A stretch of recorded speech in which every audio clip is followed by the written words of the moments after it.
It is the Friday edition of Daily Bread coming at you live right at noon on the East Coast. West Coast people just logging on It to is work. Friday. Perfect for you guys to get ready and to lock in those bets. And for the East Coast, you got a nice little lunch break with Daily Bread. As usual, Sosa and Rex here coming at you to cover the NBA and college hoop slate. Maybe Sosa will have another fire hockey pick at the end. You'll have to stick around to then to check that out. As usual, the show is live currently on the Daily Bread Media Twitter so make sure to be going over to there. Throw us a like and retweet. We'll monitor the comments. StreamYard still doesn't allow us to show Twitter. So if you want to be featured in the show, we already know you're subscribed to Daily Bread Media on YouTube. Drop in your comments. It's the best chat out there with what you're rocking with. Any questions you got for Sosa or I or anything you want. It's the Friday episodes. Let's see how long we can keep the train on the tracks today. But we got a jam-packed weekend coming at you as well. And you know the best place for the weekend is to be in the Wise Guys Diamond Club. Make sure to check out at the Wise Guys Diamond Club on Twitter. It's in the Twitter link to be getting that weekend package. But Sosa, the chat's already coming at you, so we are ready. How you doing today? I'm sorry, bro. I'm sorry. Yeah, that jersey is definitely fire, by the way. That definitely is. I'm glad. I am a big Jordan sexual, I guess. Pause. That's kind of weird. Bro, listen, we had a space earlier that was just hilarious. It was fucking great. Oh my goodness, hilarious. But I'm feeling great, man. It's Friday, one day closer to playoffs, to a playoff game tomorrow with my squad. You already know we're gonna do Daily Bread and Sunday morning quarterbacks and all that good stuff this weekend. Also, the return of Daily Bread on the weekend is very close. Just want to throw that out there to anybody listening. We're gonna be on the weekends too. The game is the game. We locked in. Fact. Yeah, technically tomorrow, Daily Bread is its first return because at 9:30 on this YouTube and Twitter channel, you can catch me, Sosa, and Spin breaking down the Titans versus the Bengals and his Niners versus the Packers. Maybe we'll throw in some soccer and some NBA along with it, but that's 9:30 at Daily Bread Media, where you're already watching us, and then 10:30 the Saturday basketball slate. So that's jam-packed, getting ready for you tomorrow before we even give you the winners for today to get that weekend bankroll started. Yeah, this is a NIAC. I think I got that wrong. Soccer club. It's like below the USL2. Very low division soccer in America. New Amsterdam, though. Fair enough. Got Mo checking in. Make sure to be checking him out on Twitter. It's at Rever Jinx for your WTA Australian Open plays. And UFC. Yeah, and check them out for UFC. We won't be there. Right. Mo might have to come back for a UFC appearance because he was fire on his first. We'll get him back soon. For sure. But yeah, we can get into I don't know what you want to get into first today, man. It's a lot of Mo's tennis play real quick. Towson. It's not in Maryland, man. It's Towson. TAU is pronounced Tau. Towson. I'm going the French way. Towson. TAUSON. -110 is a winner. Take it before the number climbs. That's some good action for you right there. Mo, let us know which way's the correct way. Fuck. Yeah, Towson. All right, he's no longer back. I control the invite link. So Mo, you're no longer welcome back. It's all good. You're good. You're good, bro. You're good. He's good. He knows it. Let's start with college hoops. Small slate.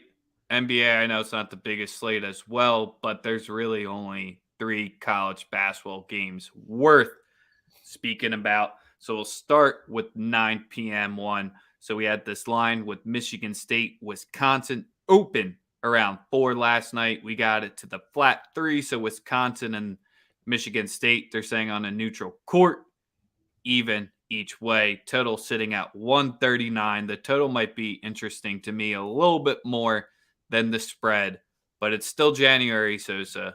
Is it still time to back Izzo, though, even though it ain't March? Absolutely. It's Tom. I think he'd be just fine in this particular game.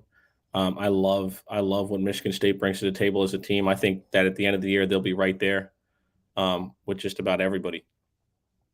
So obviously, in this matchup, you have again, it's a way better coach in Michigan State. I personally, I bet Michigan State a lot because I'm a fan of Tom Izzo. As long as he's the coach, I'm taking him. I'll take him with the plus 2.5. It's down to 2.5 now. Wow. Yeah, I still got that flat 3. So my biggest thing with this Wisconsin squad is when you look in how they generate offense, they're a decent 3-point shooting team, but I find that those statistics with this Wisconsin squad are very fraudulent here because when you break it down player by player, no one's really shooting over 33% so far this season. So this is kind of where when this Wisconsin team does get down and Michigan State does defend the 2 and the 3 at a higher clip than Wisconsin does, this could get ugly unless Wisconsin goes on one of those patented 12-0 runs to catch it close. But for speaking offensively, I have to be rocking with you as well with Sparty. I know they hate when you call them Sparty, so sorry, Michigan State fans. Facts. All right, the second game of the day, and this is kind of where Sosa, we got the Illini going to the Terps. I kind of want to just fade this steam. Kofi, he didn't travel because of concussion protocol. Off that tough loss against Purdue. The backup big guys did not produce whatsoever. They got into foul trouble, if anything else. They had no answer for Edie and the other who's the fat kid? Travion Williams. Travion Williams and Edie gave you a masterclass against Illinois. The guards. If you watched Purdue last night in their game, to sidetrack real quickly, you see what happens when you can scheme out Edie. You scheme in Edie and you scheme him out because when he's out, he's fouling the foul line and not a factor whatsoever. And that's what you saw last night. They just played quick. Absolutely. So that's kind of where, with this game, since we got Curbello's second game back and the rest of the crew there, only Kofi being out, and that's what Maryland, they have Wahib, and I've been wanting to trust into him, but until he can play more than 50 minutes a game, down to Scott being their big man, I don't think this Illini point drop should be that drastic. Sure, 4.5 still isn't my cup of tea yet, but we're still going to do it. 4.5, half unit here, minus 110. This is for the show since we won't bet live and we don't tweet out plays later. I'm hoping that this drops more so I can put the other half unit down when it gets lower, maybe wait for live. But Kofi being out does not contribute. 3 points, maybe, but I still think that's way too much for these two squads here where the backups for the Illini will show up tonight in Maryland. All right, we're gonna see. I'm with you. I'm with you on this because Kofi being out of the lineup is huge for this team. It's very, very big. Again, like you said, foul trouble. It wasn't just foul trouble for the backups. Kofi was in foul trouble the entire game against Purdue. He picked up his 4th foul with like 16 minutes left in the game and didn't re-enter until inside 5. And then the Illini almost looked better when Kofi wasn't in there either. Because they were able to play with pace and kind of make the bigs have to guard outside of 5 feet. That's what I'm liking in this one here. It was a little wrinkle that, especially with Curbello back, that pick and roll that he was doing was devastating to Williams and Edie. Sure, they're not the flightest of foot, and Maryland does have the athleticism that can defend the pick and roll a little bit better. But with it more wide open here, I still like the Illini to cover and win. All right. We're rocking with it. I think that, like I said, I think that the matchup's good and Maryland's in an off year. They're making a coach transition during the season. It's not easy for any program to do that, especially when you have everything's based on routine and schedules. And you had a coach who basically ran things a certain way out the door. It's going to take a little minute for Maryland to resurface as one of those teams that could contend. Kofi needs to be on that And then the last thing about that Purdue game, I saw someone compare. This looks like Yao versus Shaq comparison out there. I was just like, please don't put that out there. Neither of them are to any bit of that caliber. I forget which college basketball beat writer put that out there, but that was just some bad takes on the internet. Other than that, there's really not any other marquee games. You have Fresno State versus Nevada, which I always show my Mountain West love to. This line has completely flipped, and the Pack have became the home favorites here. I haven't seen anything with Orlando Robinson or Anthony Holland out yet. Fresno's kind of been on a roll, but nothing official there. And then your only 8-10 game of the night, you got Bonnie's at Duquesne. Don't want to touch that either. Get some MAC action in there as well, but 2 plays, 1 from each of us. Let's get to the much better NBA slate for today. Lots of value tonight in the NBA, just across the board. You got I think it's a great slate actually, to make some money, and we're gonna run back some plays, but we're gonna re-enter them into how we move. I got 1, 2, 3, 4, 5 total for the day. Only 2 plays, NBV. Don't you worry. We'll run them back at the end. First play of the day for me today will be Jaylen Brown over 23.5 points. It's currently at -115. I think if you're smart, you should get it now. You don't want the number moving up on you. I do like the matchup when it comes to the Portland Trailblazers. They don't have guards that are versatile or very physical defensively. I would be inclined that Jaylen Brown plays very well, especially against the wings that they throw at him. Jaylen Brown over 23.5 at -115. If you want, you can play it up to 26.5, which is the number that I would want to do it at. Which is a number that I like. So I would take him also to score 25 points. I think that's a pretty safe bet with Jaylen Brown tonight. And they love the Celtics. Overs haven't been hot this season so far, but they love them on Friday nights. One of your stupid trends of the day. Celtics Fridays over 6-3 so far in the season. Some people just make bets and basis off of that. Always got to throw in those funny bets like that. Absolutely. And I got 2 more plays in this one. In particular, it's CJ McCollum over 19.5. We nailed his points in the Diamond Club the other night. He had 20 in the first half. No Dame. It's still CJ McCollum. CJ still gonna go out there and put up his numbers, whether they win or not. Especially with Dame out, because he's got the ultralight beam green light, where he can just take any shot he wants. He can he can do whatever he wants with no Dame Lillard. I like Anthony Simons, but I think we know that, like, when Dame's not there, the alpha dog is CJ McCollum. He's clearly come back and he's healthy.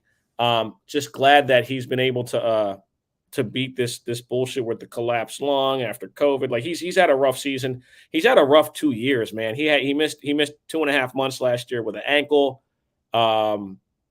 So, I would look for him to have a good game tonight, regardless of who's guarding him and regardless of who's in the lineup. And then the 2 other plays I have, one comes from the Brooklyn Nets San Antonio Spurs game. We absolutely nailed Kyrie Irving's 30+ the other night. Yes, sir. We're going to run with his 3-pointers tonight. San Antonio is not amazing at defending the 3. Kyrie, I don't care if he's guarded by DeJounte Murray. I don't care who's guarding him. The guy is clearly in his bag. He can do whatever he wants, especially with no KD being available. I'm 100% rocking with Kyrie to get 2.5 threes tonight. And it's at plus money. So if you lock it in now, that's the smartest move here. It's at plus 120. Kyrie Irving 3+ threes. Yep, and San Antonio on the road, you've seen they've played way more defensive so far this year, at least towards the over and the under. And home games, 15-5 overall to the over, 22-20 sitting there on the season. So in the Spurs home games, you can expect more of a pace here. Kyrie Irving right now is at plus 128 over 2.5 3-pointers. I love the value of the play, and I just think that that's the one for tonight. That I love the most, and that's why I shared it on today's episode. I have one more play, and that is a return to a play that we haven't touched in a while because the steam on it had picked up, and then the team that he plays for is complete ass. So you have to pick your spots in which you're going to have an opportunity to exploit his stats, like because the like Cade Cunningham tonight, 4.5 assists. We were on him on his assist earlier, but the roster is ass. The roster is absolute ass around Cade Cunningham. He is a diamond that is surrounded by dog shit. All of the other players are not good. Sadiq Bey, garbage. Killian Hayes, my boy Reek had the funniest tweet about Killian Hayes. He said that Killian Hayes looked like Cade Cunningham's little brother who his mom forced to come play with him. And like when you leave in the house, you got your little brother want to come with you. And like that's who Killian Hayes looks like. And that was actually like the most accurate depiction of Killian Hayes. He sucks. He's fucking terrible. He's awful, bro. He's absolutely awful. Isaiah Stewart, I thought he's still a kid. He's still only 21. Jury's not out. I'm sorry, man, but the roster is just bad. The coach is bad. It's like he thinks that he's coaching 1995 NBA.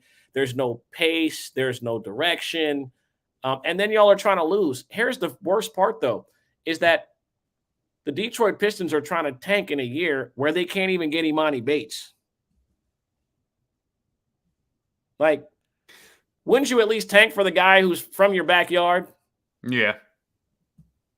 Like, what are you doing? Like, don't try. Well, I don't think they had it. Since they tanked so bad last year, the cupboards were that bare that there was just nothing they could potentially put together this season. But the funniest is hearing people tell me how Sadiq Bey was going to be like a good NBA player, and I'm like, bro, like everybody looks good when they're playing against the third team players from the Magic. Whoa, he got the Tony Roten hype. Don't hate on him. He got the bag because he played on that. I don't want to hear none of that. I like that goose. Jabari is that guy.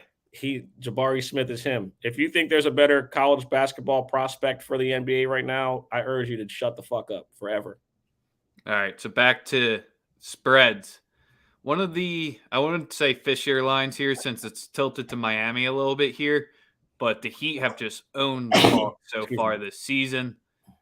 We can get the Heat as slight dogs, basically at the even money line or the plus 105. And the Hawks this year, they still just aren't covering against teams with winning records or teams that can play any bit of defense. 5-16 against winning records, teams that allow less than 108, 6-19. I think this is almost too easy of a Miami spot here. Yeah, I mean, Miami also has been lucky to reintegrate Jaden Ivey from Purdue has an argument. You're wrong. Jaden Ivey, there's not a snowflake's chance in hell he's a number one pick. He not built like his mama. He don't got no heart. He's a bitch. He's garbage down the stretch in ball games. He don't got the clutch gene. He not built like that. There you go. There are my thoughts on Jaden Ivey. He ain't nothing like his mama. All right, back to Miami, Atlanta. Miami, Atlanta, bro. Listen, you gotta roll. You gotta roll with Miami here. Miami is getting healthy. They have a great coach. They have a great system in place. They win or lose. They win games regardless of who's in the lineup because they have a great coach and they have a great culture. That Heat culture is a real thing. They're good. I like the Heat tonight going away. That's just my personal thing. I do not trust this Atlanta Hawks team at all. The Atlanta Hawks had to go on an unprecedented run last year to even get in the playoffs. They went on a crazy run, got hot, and then they cooled off when the season started back, and they reverted back to their regular form. This the truth. They're not good. The Hawks I don't even think is Bam coming back tonight yet. I don't even think he's back. Bam's been back. It's going to be his third game. So maybe we can rock with it. I'm liking the Heat as to pick 'em. The other pick 'em we got sitting out there tonight, the Raptors at the Wizards. I think it's the pure of a coin flip as there is a coin flip tonight in the NBA if you're picking a side here. I mean, I would possibly be inclined to rock with Kuzma again. Kuzma's been having a great season. I took a ticket on Scotty Barnes' assist the other night. For some reason, Pascal Siakam has turned into Magic fucking Johnson out of nowhere. He's just an assist fucking machine. I don't know where that has come from, but out of nowhere, Pascal Siakam has become a playmaker, and I ain't see that coming at all. Yeah, Bam with no Capella, bro. Like, don't listen to what Roddy said in the comments. Double O ain't doing a motherfucking thing against him. Bam, this is like the get right spot for Bam. Bro, that was crazy what happened with did you see the play that cost him the game? With the assistant coach? No, to have a no call, that's what makes it even more egregious. It's like it's clearly a technical on the other team. Like, how the fuck do you have 5 straight? Roddy, we all know that y'all only beat Milwaukee because it was Martin Luther King Day. We're not. Yeah, this is where the Raptors, they're 1-4 skid right now on this or 1-3 skid right now on this road trip. They got one more left tonight in Washington. It could be eyes set forward, or do they want to clean it out on a strong foot before getting back at home? Because they're 1-4 overall in their last 5. Washington, they've been better of late. This is kind of where in the pick 'em you could twist me either way here. We won't talk about the Lakers going to Orlando. You don't want to talk about the Lakers? No Lakers for you today. You had enough on Spaces according to everybody. Dang it. And then I was about to say the last way we can wrap it up is open up sore wounds from a lot of people, it seems like, on gambling Twitter last night. Who's going back to the Warriors to get their money back? Not I, said the cat. I'm stay away from. Man, listen. Everybody's a fucking analyst when it comes to teams losing a couple games. Any jackass. I saw some of the dumbest shit on the internet last night, and I got to address this. I saw our boy It's Kingsborough said that Curry is declining. Right? Now, I want for the people who don't know the game of basketball to just listen to this real quick, okay? The Warriors are reintegrating a player who on average takes 20 shots a game, okay? Those are he also makes someone vacate minutes that they were playing at a high clip when he was not available. And you add that to the point that Draymond Green, the point guard of the team, is not playing. It takes time to transition with players in and out of your lineup, especially when you're trying to add a guy that takes a lot of shots back to the fray. It's not going to be easy. It's not some easy transition. Like, Draymond is the point guard. He's the axis on which the offense operates. You have to have him play. Yes, Steph Curry has not played amazing basketball this season. I'm not knocking that. He has not been great, right? But again, Draymond's the point guard. You're right. I just acknowledged that he has not played his best ball. But again, when you're adding another player back that takes a lot of shots, it changes it for everyone. It changes it for Jordan Poole. You're seeing Jordan Poole look like he's taking a step back. Why? Because he has to get used to a role of he's not starting. Listen, when you know you're a starter, your confidence is different. The leash you have when you miss shots is different. The minutes that you're going to get on the court are different. It takes time. Rotations are a very big deal in the NBA. The minutes that a player is allotted affects the confidence that they have when they go out there, especially when they're a guy like a Jordan Poole who just got the opportunity to get those minutes. It's going to take a while, but the team is extremely intelligent and they still have the 2 best shooters ever. They will be fine. It's not going to look perfect though. That's what I'm trying to stress for people who don't know what they're talking about on the internet. Of course it looks bad. They've been doing it for a fucking week. And give it a little bit of time, buddy. It'll come. So in tonight's back-to-back here, This is kind of where when Warriors this season, when they've came off upset losses as the favorite, they've locked back down on defense. 2-5 to the under so far, and especially at home or home games when the total is 220 or higher, the under's 2-5. I really don't want to be taking an under on the Warriors right now because they could completely go scorched earth tonight and just blow it out. So maybe look and try to total the Rockets team total under if you want to get a little spicy later on, because the Rockets, they just hate playing on Friday nights and they don't play much defense. You're on mute.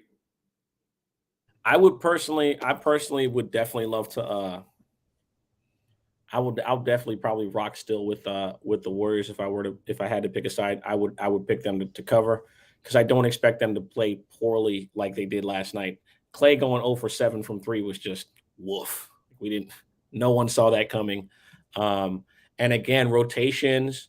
This is where rotations become an issue. Even though you're playing a team that you should have beat handily, whether Draymond plays or not, players not understanding their roles right now is an issue for the Warriors, and it's going to take time for them to adjust. Who didn't see the court in the second half last night because of it? Was it Kuminga? Pool's minutes were shortened. Like everyone, like Poole is the number one guy who's really. No, but I forget who didn't get a single minute in the second half. I think it might have been Kuminga. I could be wrong. I'm pretty sure it was Kuminga. That's wild. Hey man, again, he's probably, that's where if you had to find a player prop, I know I talked high on him. I think it was Wednesday's show or Tuesday's show. Tonight might be the night to fire on him, especially if he got no minutes the last game and they lost. They'll definitely give him a decent amount of burn tonight. Yeah, I mean, bro, Indiana took it straight to him last night. Listen, so to start off the show, NBV and the rest of you who tapped in later with us, Sosa's rocking Michigan State tonight. You got that +3, and I got a half unit locked in on the Illini. I think they play more open and fast pace without Kofi. Maryland doesn't have the size, so the half unit's on 4.5. We're hoping that the public and the Steam keeps knocking that down lower so we can add the other half unit on before tip when we get a better number like 3. Sosa ran through a decent amount of NBA props as well. He's got the finger up. Does that mean there's a hockey play? Yeah, I want to no hockey play today. We're going to stay hot with hockey. I'm going to be selective with that. What I do want though is, one, if you're watching the video, to like it, subscribe to the YouTube page, fuck with us. Shout out to my boy, was that Tim Earl that was in the comments? We were on a stream last night together. Make sure you guys check out Earl Sports Bets, ESB. They're on Twitter. A couple of brothers like I said, was part of the stream last night, and we locked in talking some football. I do want to make sure that, one, if you guys are on the internet right now after this space or after this show, join the spaces that we're doing. Me and a couple of the homies from Teflon Sports Players Ball Podcast. We're going to do a quick hour breakdown of the NBA, of the NFL slate together. I'll be giving out prop bets. I won't be giving out sides and totals. Those will be tomorrow. Starting tomorrow. That's pretty much all I got. For play, 10:30 tomorrow. Full college basketball slate. 9:30 tomorrow. Me, Sosa, and Spin will get you covered for the NFL, 2 NFL games. But for the college hoops ones, we'll be joined by Steven Goose. I heard Sam's trying to get along in there. Sosa, Spin Doc. So we'll have a full house there. Probably rotate some people in and out as we go through your marquee games and then give you our full card, since we got 100 plus coming at you live. And then on Sunday, 1 p.m., Sunday morning quarterback, Spin Doc will be joining us because his Bucks play. And then Chuck will be joining us for the full show as well when we talk about the 2 Sunday games. That's going to be at 1 p.m. when you used to be watching football. You can watch us for the first half hour to hour to lock in those bets 2 hours before kickoff. Yes, sir. And like I said, join us after this. See you all this weekend. See you all Saturday, Sunday. And I just want to say that LeBron James couldn't carry Michael Jordan's jockstrap even if he had a forklift.